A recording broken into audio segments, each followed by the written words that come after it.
Motive versus theme. What are these, and what is the difference between the two? Let's find out.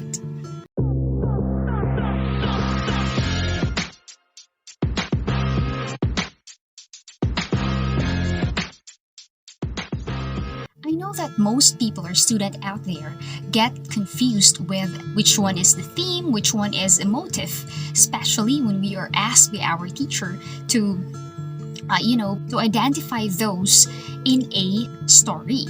And of course, the worst cases are we tend to interchange the two. But today, I will be teaching you how to identify them. But first and foremost, let's get to know motive and theme. First, we have motive. Motive is identified as recurring elements throughout a story. When we say recurring, it means repeated. So when we say it is repeated, we can see there that there is a repeated pattern. When we say repeated pattern, it could be repeated symbols, repeated sounds, actions, ideas, or words. Now, to further understand this one, I need to give you an example. So here's an example. In the story Romeo and Juliet, the motif there is light and dark, or pwede rin siyang tawaging day and night. The day there represents their sad moments. Why? Because Romeo and Juliet is being separated during the day. They are separated once again. Why? Because during the night they meet secretly. After that, during the daytime, they have to separate once again.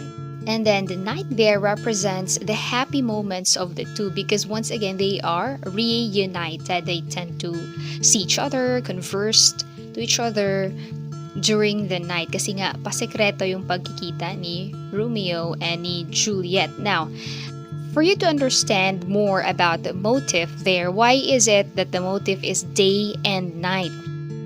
It is repeatedly happening. Nangyayari po siya palagi na nagkikita si Romeo and Juliet during the night, and then during the daytime, nagsaseparate na naman sila. And it is happening throughout the story repeatedly. Paulit-ulit po siyang nangyayari. Alright, now let's proceed to the theme. Now, basahin muna natin. Tingnan natin kung ano ba yung theme, yung definition niya. The first definition is, theme is the significant value or truth about life. The second here is overall meaning and message of the story. So, si theme po, unlike kay motive na siya yung nakikita natin na nangyayari pa ulit-ulit, si theme naman is the overall meaning or message of the story.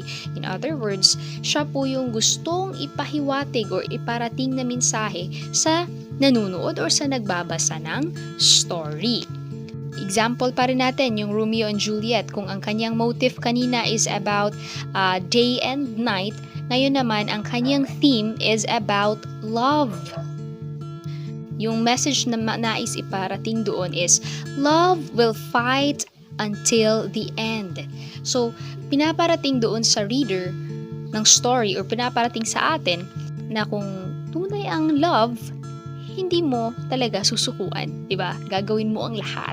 And that is the truth about life. So, yun yung gusto niyang ipahiwatig. If you still have confusion about which one is motive, which one is theme, ganito po yan. Si motive is paulit-ulit na nangyayari or nakikita or naririnig or pinapahiwatig. Kagaya na lamang ng example natin kanina, Romeo and Juliet is seeing each other secretly and then separated once again, at paulit-ulit po yan nangyayari doon sa story, hindi lang isang beses. Malalaman mo na this one is a motive if it can be seen right away, can be perceived right away. Kasi nga madali siyang i-identify kasi nakikita mo siyang paulit-ulit siyang nangyayari doon sa story.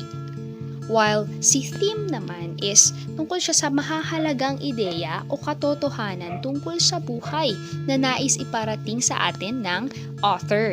Kung si motive can be perceived right away, theme can only be seen through the actions and decisions of the character.